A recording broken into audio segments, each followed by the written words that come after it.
Dukkha pattaca nidukkha maya pattaca nibhaya soka pattaca nisoka hontu sabbe pipanino. May the suffering be free from suffering. May the fear struck be free from fear. May the grieving be free from grief. So too may all beings be.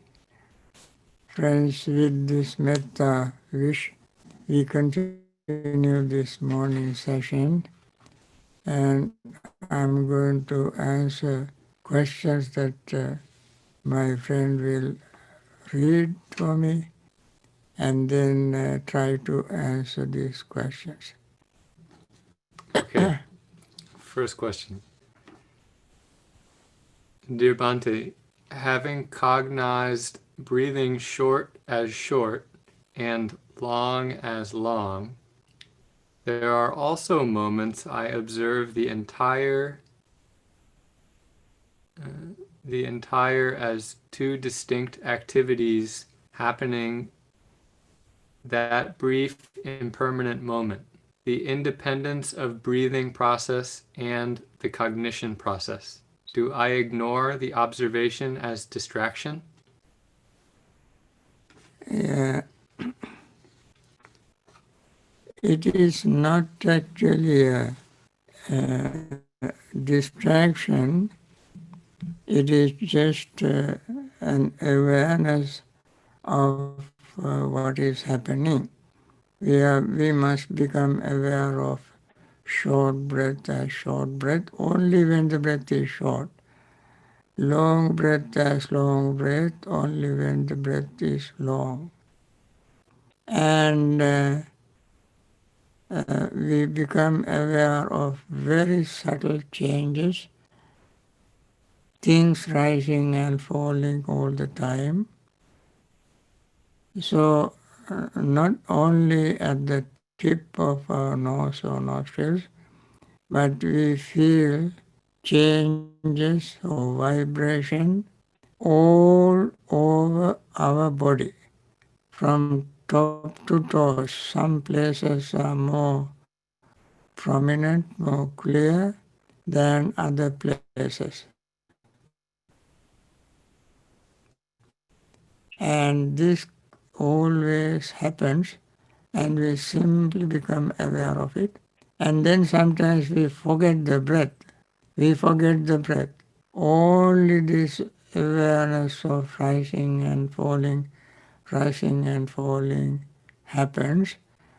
That is where it is said tranquilizing the breath body, breathe in and out. When the breath body becomes so calm, relaxed, it goes on and on without our awareness, but our awareness of rising and falling of feelings, vibrations, if any sound we hear that, whatever else happens to us, we simply mentally become aware of it and don't try to hold on to any of them.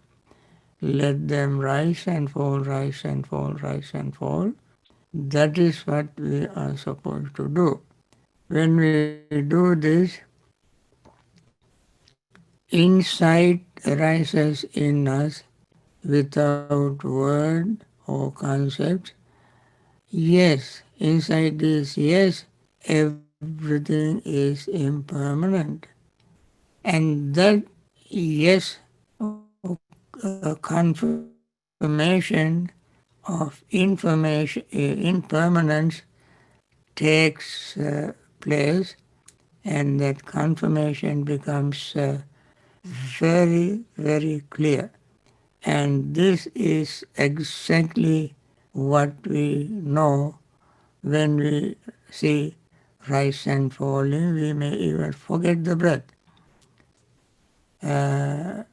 because breath becomes so subtle, indiscernible. Even though breath is going on and on, the feeling of rising and falling, perception of rising and falling, awareness of rising and falling becomes very prominent, more conspicuous. Yes. Thank you, Bhante.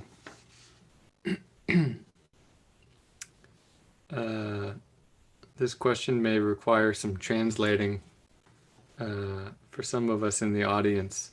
Dear Bhante, please tell us the difference of Sotapati, Pala, Samapati, Sagadagami, Pala, Samapati, Anagami, Pala, Samapati, Jhana Samapatiti, in reference to Nirodha Samapati.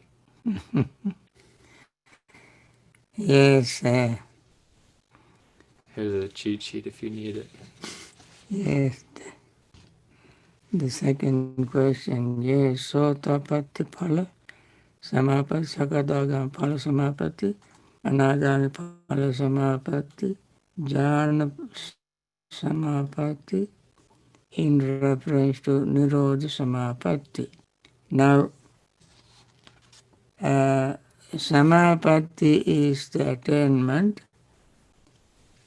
Sotapatti Phala, attainment, meaning once you attain Sotapanna state, and then one entered in Sotapanna Phala state, that where our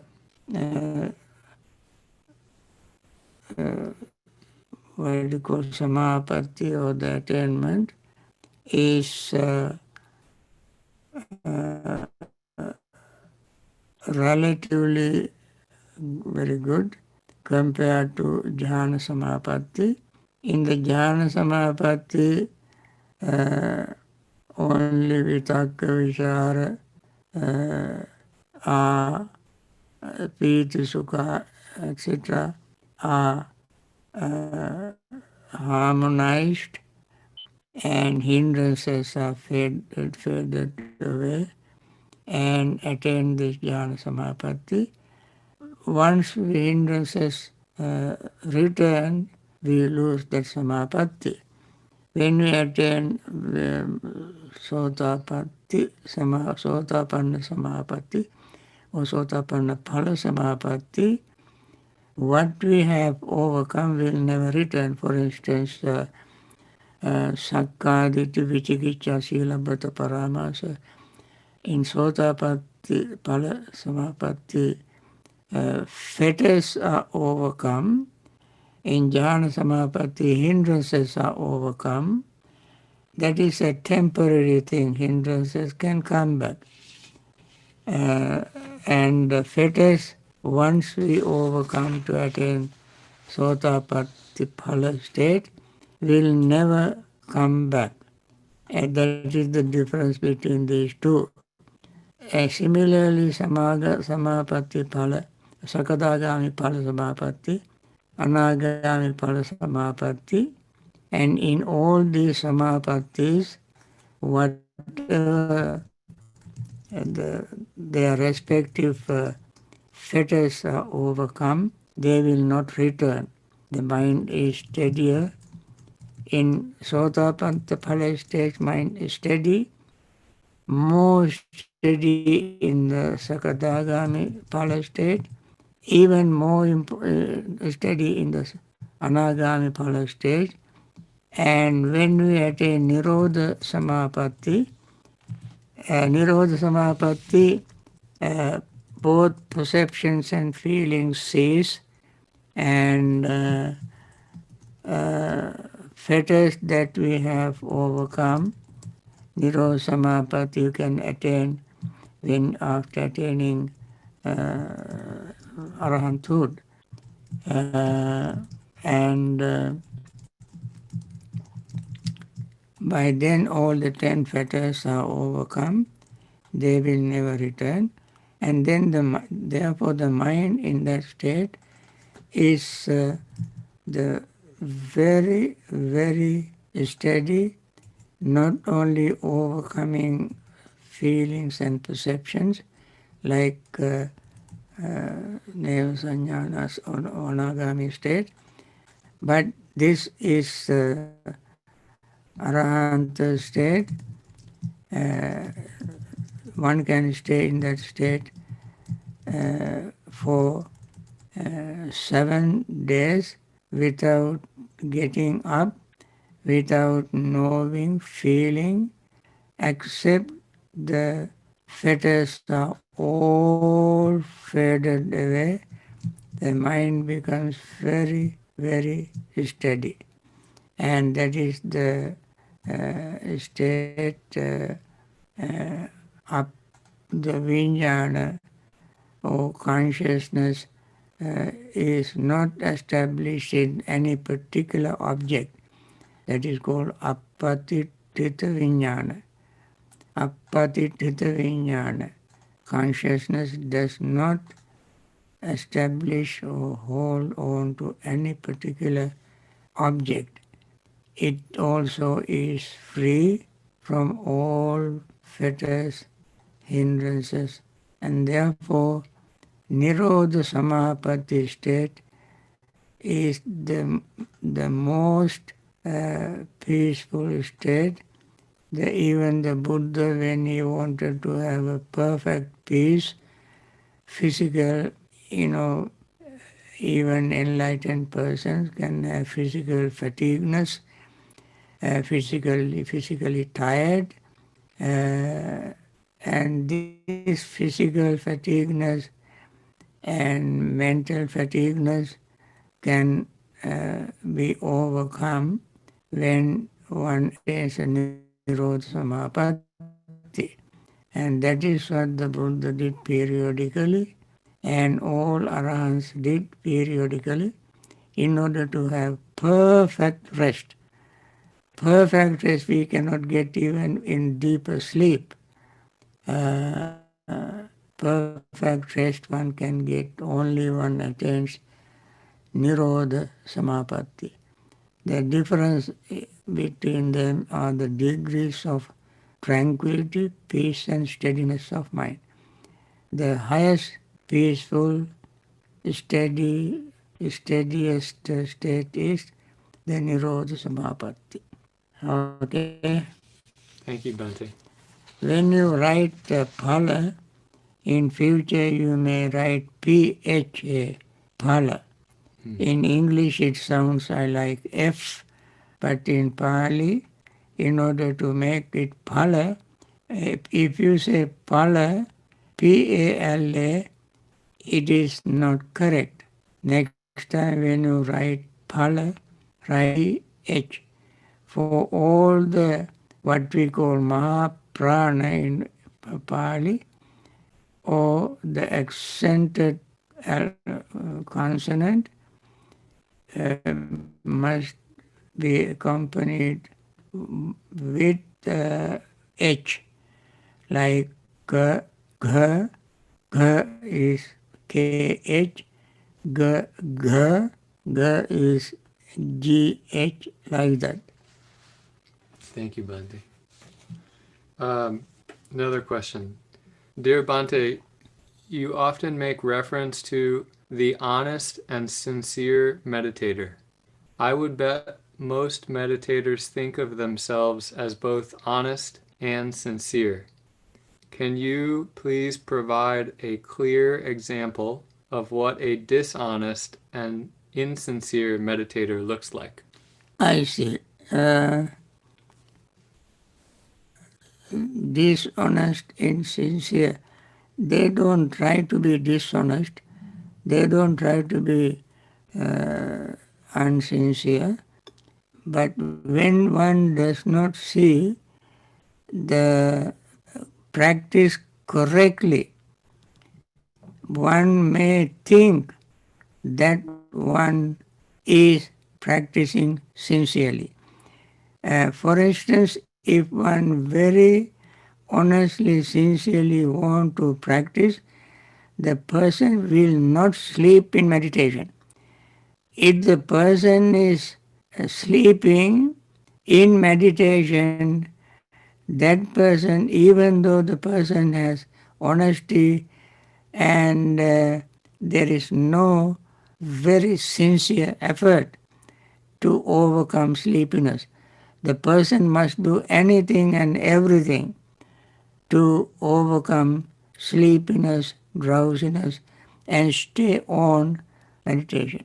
The secondly, a sincere and honest meditator does not simply repeat lists, various type of lists. People memorize lists of vipassana jnana, for instance, or Bojjhanga 37 Bojjhangas, factors of enlightenment, many sutras. They recite. They keep reciting, and after sometimes they fall asleep. So, another thing is all the sincere meditators must pay attention to what happened to them sincerely. What happened to them? Not thinking of their teachers, friends, books, theories, conversations, and right and wrong. Not these things. Just honestly look at oneself, always look at oneself, look at oneself, look at oneself inside to see what is happening. During meditation, sometimes a thought may arise. You may continue with the thought and you even don't know. You simply get carried away by daydreaming, hallucination, fantasizing. All these can happen.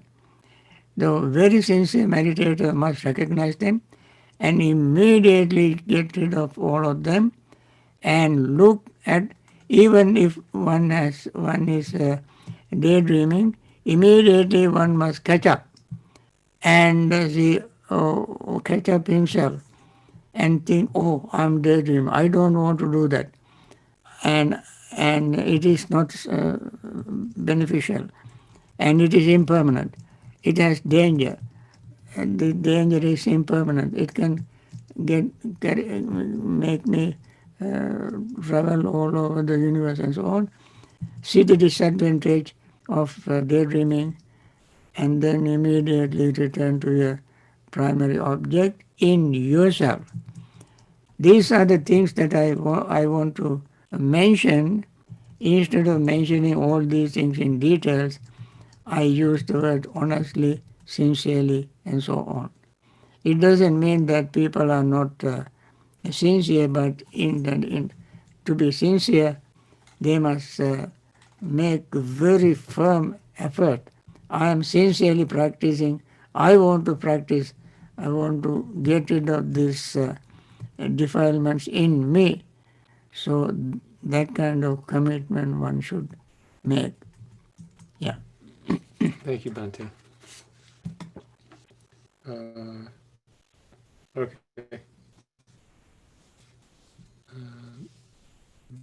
These 4 frames of reference from number 1 to number 4, is it something we will practice step by step?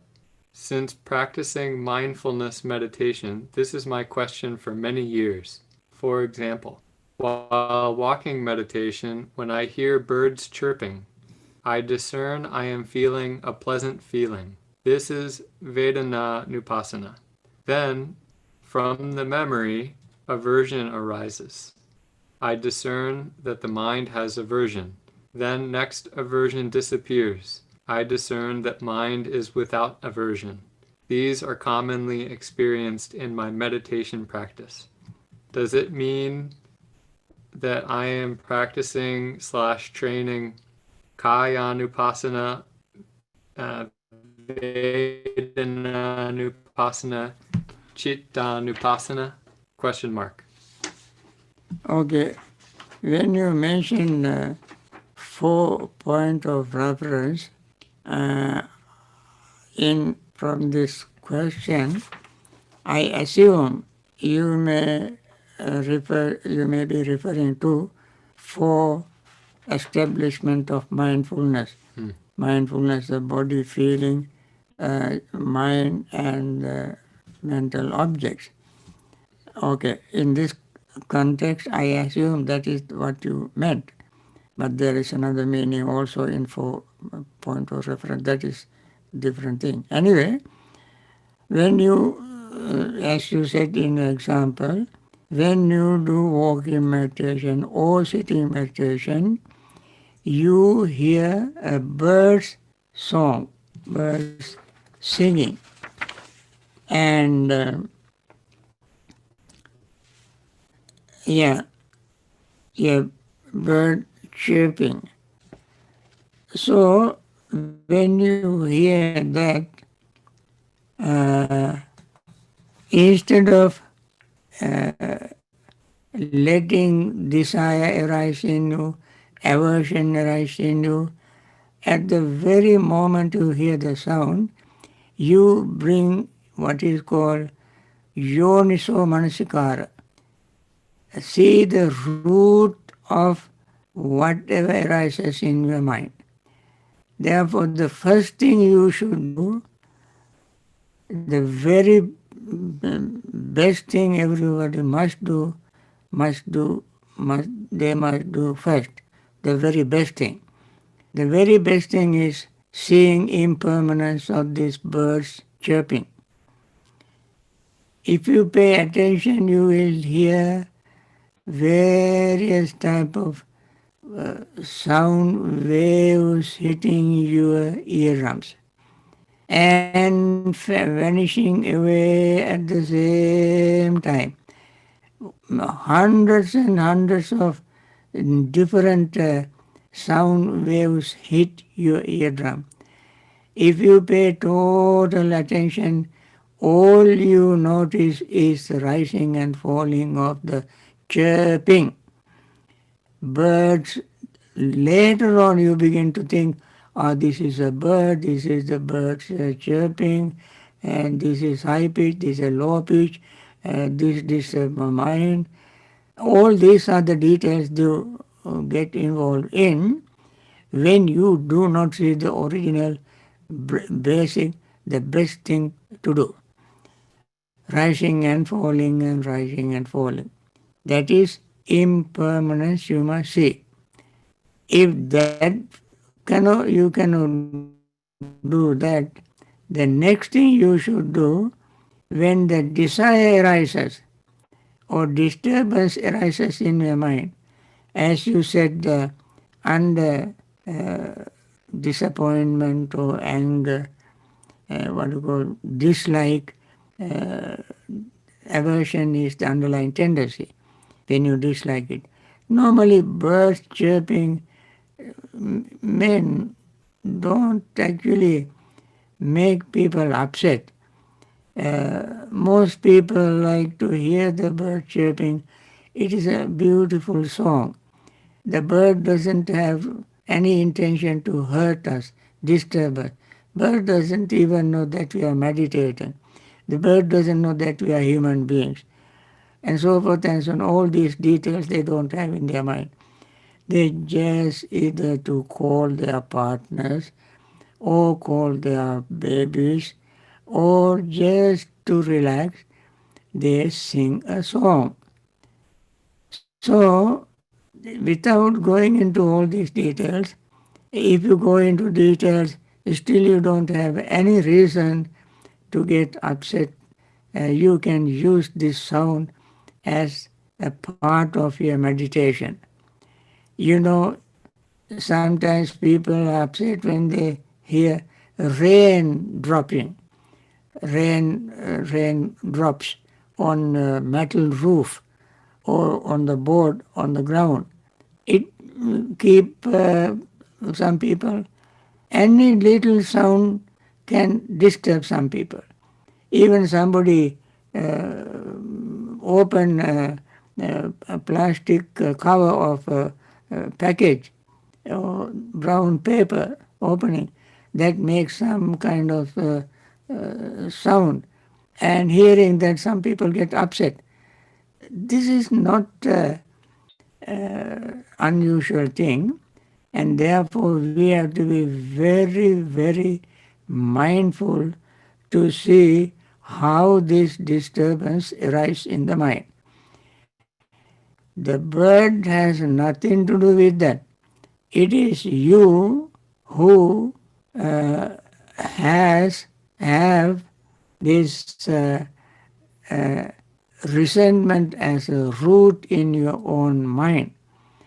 And this is why I say, answering the other question, sincerely, honestly, practicing, sincerely, honestly, you look at your mind.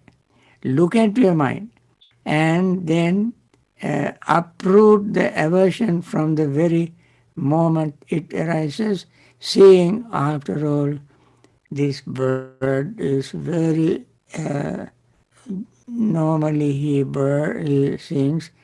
He has no reason to disturb me, and this is a good indication of impermanence. Let me listen to it more carefully, more attentively, more closely, to see, to learn impermanence from this sound of birds singing.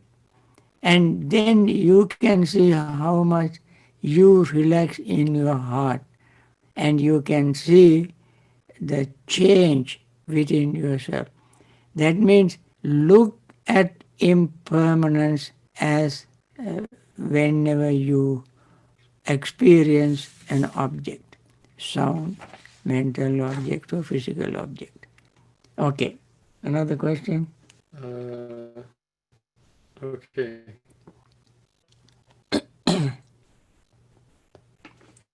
Bhante, please explain about.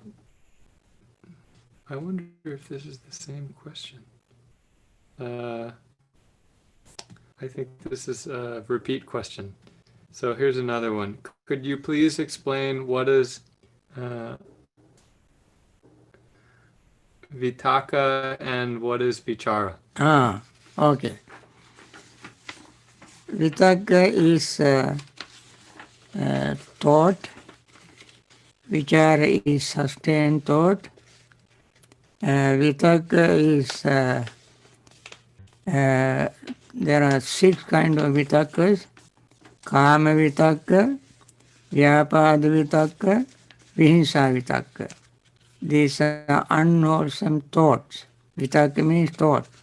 Or, in Noble Eightfold Path, step number 2, samma sankappa.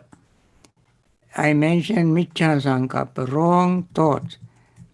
Wrong in the sense that it will not lead to liberation.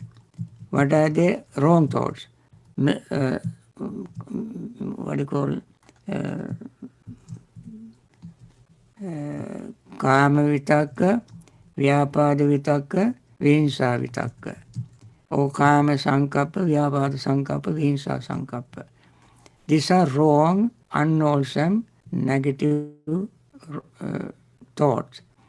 Positive thoughts are nekkhamma sankappa, avyapada sankappa, avihinsa sankappa. Or nekkhamma vitaka, avyapada vitaka, avihinsa vitaka.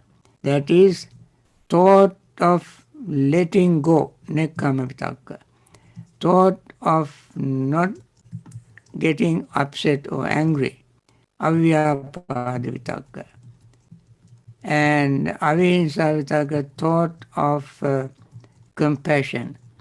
So thought of generosity or letting go, thought of metta, thought of compassion are wholesome thoughts. And when they appear in our mind any time, then it continues to stay in the mind for a certain period of time. That continuation of these thoughts are called vichara. Vichara. So the thought first arises in the mind, that is initial thought. And then it's sustained for a certain period, certain moments, that period of sustenance, is called vichara. That is vitakka vichara. That is the meaning of vitakka vichara according to the Dhamma. Otherwise, in English we have initial application of thought, sustained application of thought, and so forth. These words are very vague, very confusing, narrow, difficult to understand. Therefore, we have to understand it according to the Dhamma, how it happens in the right context. According to the context, in Noble Eightfold Path, you have Samma Sankappa. Samma Sankappa, Micca Sankappa. Vitakka Vichara refers to particularly Samma Sankappa. And they also have their antithesis, that is Micca Sankappa. I think with this I want to end this morning session, and thank you for asking questions and thank you for participating.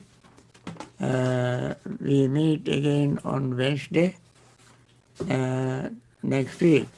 So friends, let us continue our metta wish.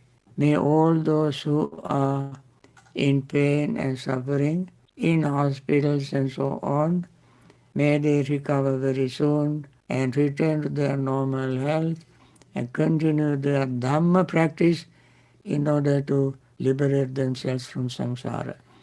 There are people who are grieving the loss of their relatives. May they understand Dhamma, return to their normal mental state, free from grief, and continue their Dhamma practice to liberate themselves from samsaric suffering completely. There are people who are taking care of patients in hospitals, doctors, nurses, and hospital staffs. They all are dedicated people. Even risking their own lives, they serve the public. May they continue their very compassionate, selfless service and live long in good health and attain liberation from samsaric suffering. There are many leaders in many countries who have done wonderful jobs to help these people suffering from COVID-19, and may they continue their good work and they too liberate themselves from samsaric suffering. And there are generous people who support various projects, various places, various individuals, organizations to support these people in many different ways. May they continue their generous practice and enjoy their peace and joy that they gain by being generous. There are some leaders who may try to do their best.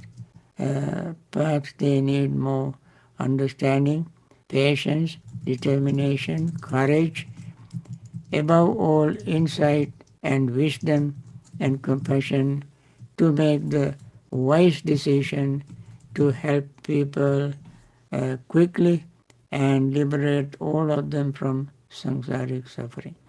With this wish, I like to end this morning session. Once again, I appreciate your questions. Please continue to ask questions. That's where you learn Dhamma and learn Dhamma more clearly. Okay, thank you. Bye. Thank you, Bhante. Thank you, Thank you, Bhante. Bhante.